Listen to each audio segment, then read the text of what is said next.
Hi, I'm Luke St Clair from the Leicester Property Blog, and today I'm outside Avenue Primary School in Clarendon Park. And today we're going to be meeting with Mrs Kandola, the head teacher from Avenue Primary School, to find out what it's like to be involved in the local Clarendon Park community, what it's like to be a head teacher as well. So let's pop in and see her. I'm in the head teacher's office at Avenue Primary School with the head teacher, Mrs Kandola. Thanks for your time today. You're very welcome. Just getting a bit of an insight as to what it's like to be a head teacher in the local Clarendon Park community, and importantly at Avenue Primary School, a school where we've supported over the number of years with their various community events. But what's it like being a head teacher here?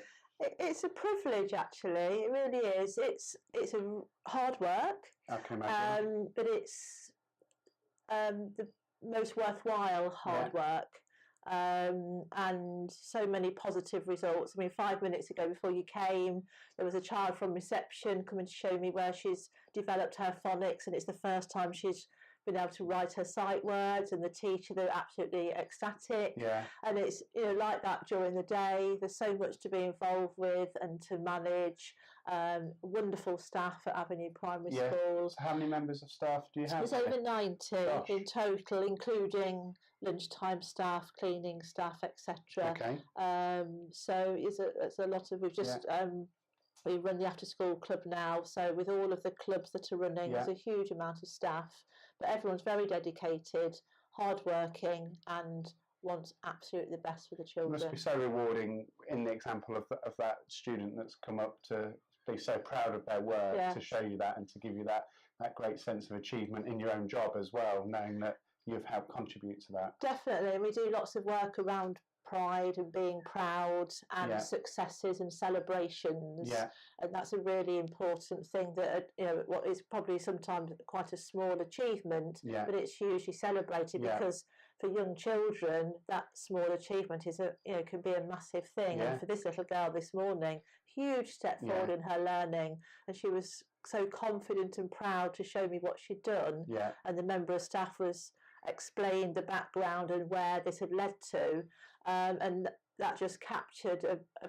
perfect example of what the day can be like. And there's hundreds of those kind of achievements every day, so it's you know, a lovely place to work. Fantastic. You mentioned about the after school clubs, so how do they kind of work? Do they start at the beginning of the day, or is it just at the end of the day? What's involved with those? We have clubs before school starts. We have a breakfast club, we have a happy morning club, we call it, where some children come and have breakfast and do some structured activities, and we have sports clubs, so children are busy from doing things from 8 o'clock in the morning. There's also a language club in the morning. And then we have activities at lunchtime. We have a sports mentor with children supporting on each of their playgrounds, as well as the lunchtime staff. And then after school, we have an after school care club which runs from 3:15 to 5:30. But over 30 other clubs running Monday to Friday from 3:30 to 4:30. A lot of activities then. Huge amount to choose from, and children, we're just putting out the options for the summer term right now. Children can choose from a huge range of sports, and we change those each term, so they're seasonal often. And music clubs, language, chess, choir, sewing. So it's not all about the sports. It's a wide range to interest all children, hopefully. So when you see a school from the outside, you don't you underestimate what actually goes on a day-to-day basis, with all the activities in the morning to the afternoon and during the day as well, whilst on their play. We've just started as well. We have some booster maths and English sessions which some children are asked to go to in the mornings or after school, additionally to things that happen in the school day. So it's a very rich diet of all sorts of things that happen for the children from 8 in the morning till 5:30, and obviously it's all the home learning and all the opportunities, sports teams, other things that they can get involved with outside of that as well. So there's a huge amount of things. So how long has the school been here as a school? About 125 years. So it's a Victorian school. The infant school was here first, and then quickly followed by the junior school, and they were only amalgamated around 12 years ago into the full primary school. So it was two quite separate schools before that, and then some building adjustments were made to link them together. So it's got a really rich history. Obviously, during that time, I did pick out some of the logbooks and things that. There's quite a few things, but books. This one's from 1906. Oh gosh! Where the head teacher have written the minutes of meetings and things that have happened in the school. And then this was a book which I've used for assemblies, which somebody's written about the first 100 years of the school. Right. Okay. Including obviously like the First, Second World Wars, things that have happened during that time. So I've used this in assemblies, and the children are obviously quite fascinated when you find out about the evacuees and what was done to the school to make it ready for wartime, and the air raid shelters and all this sort of thing. So, and we used to have the bell tower at the school, which is quite a famous local landmark, and recently that was updated because some of it was starting to crumble. Although the Victorians were incredible builders, weren't they? And you know, it's an amazing building.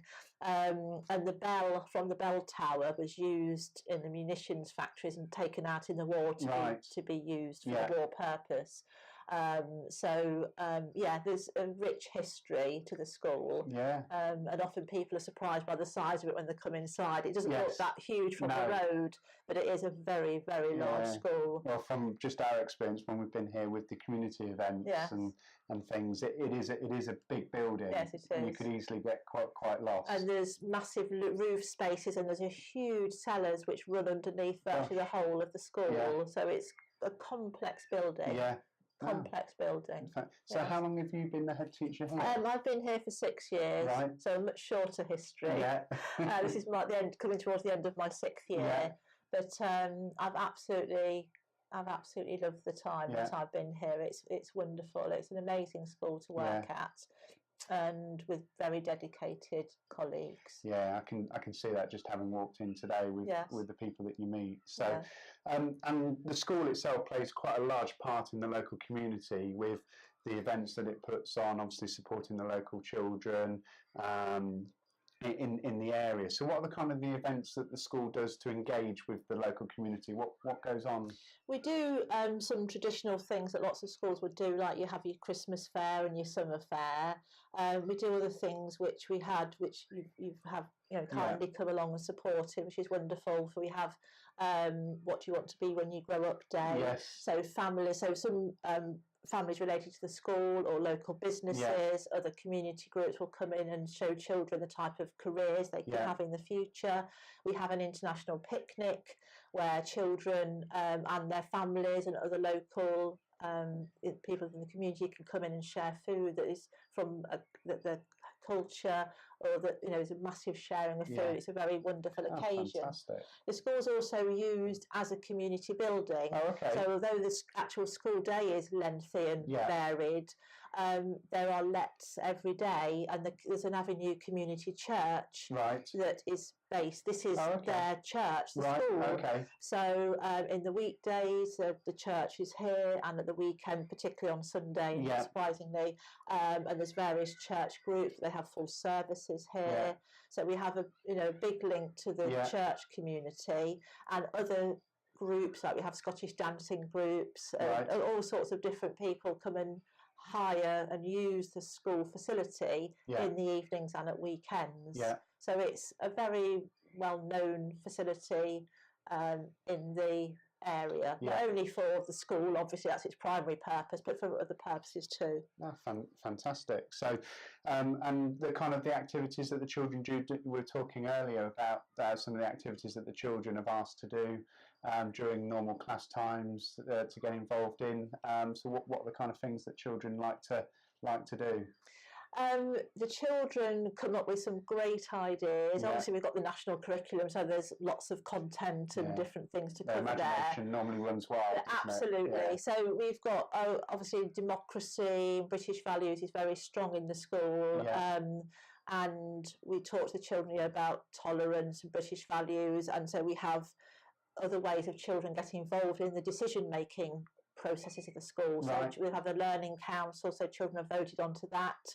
children are part of, there's an eco committee because we're a very big environmental school. We have a Green Flag Award, which very few schools in the city have. What does the Green Flag Award mean? It's like a sign that you have to achieve lots of different things linked to environmental. Oh, okay. So we have walk to school schemes. Okay. We've raised money for in Malawi for a village to have a plough, for example. So there's different environmental things that we're involved with.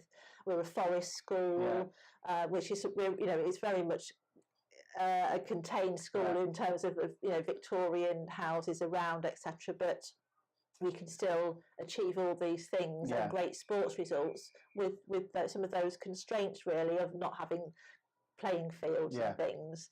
But we have bucket lists which we developed with the children in each phase. Okay. So children in each phase we've talked with their teachers about things that would be great for them to achieve and experience during a 1 or 2 year period, and we tick off the bucket list during that time, and then we'll create new ones. So we're in the second year of our bucket list. Yeah. So, for example, children in early years will experience, which all children should, like obviously being out in the snow and making snow angels, and kicking through leaves in the autumn, and things like that. Seeing a performance at a theatre, children we want them to do. Visit Curve Theatre in Leicester. Have visitors to the school. We've had an archaeologist in. So it's things that children want to achieve, and we want them to achieve an experience. It supplements and complements the ongoing curriculum. So it's very varied. So children this week are going to Tudor World in years 5 and 6. Some of the children have been to St James the Greater Church, and we have a very rich visits to other educational places of worship of all different major world faiths. So it's a very diverse, rich curriculum, and the children are very much a part of that, and choosing what we do and being linking to the children's likes and interests. So I remember a couple of years ago where there was some fundraising going on for the solar panels. That's right. Yes. So that very much engaged the local community. So what happened? Did you manage to get the solar panels? Yes, I mean the PTFA at the school are very excellent. There's a lot of parents who give so much time freely to the school to support their children, but the whole school community. And yes, we £15,000 was raised then to put the solar panels on the roof, and there's so many advantages to that. Obviously, it's the children being involved in that process, but then we make savings on our energy, and the children help to decide what we choose to do with the money that we make the savings. So the money that you save, you can then plough back into the school. Brilliant. And so the children are, really part of that decision-making process. But the solar panels has been a massive advantage to the school. It's hard to see them on the roof. You can't only see them from certain angles because of the different pitches of the roof and how the school's developed. But they are there, and they're very much working and beneficial to the school. No, brilliant. I really appreciate your time today. If you had to sum up in 10 seconds what it's like to be the head teacher and be involved in the local Clarendon Park community, how would you sum that up? I'd say, like I said at the beginning, it's a total privilege. It's a wonderful school. It's a thriving, vibrant school that in itself, but also as part of the community.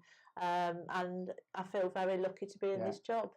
Brilliant. Well, appreciate your time very much today. Thank you. So, thank you very much for watching today. It's been a great insight as to what goes on at Avenue Primary School. Please keep an eye on the Leicester Property blog to see what else is happening on in the Clarendon Park, Knightons and Stonygate area. We look forward to seeing you next time.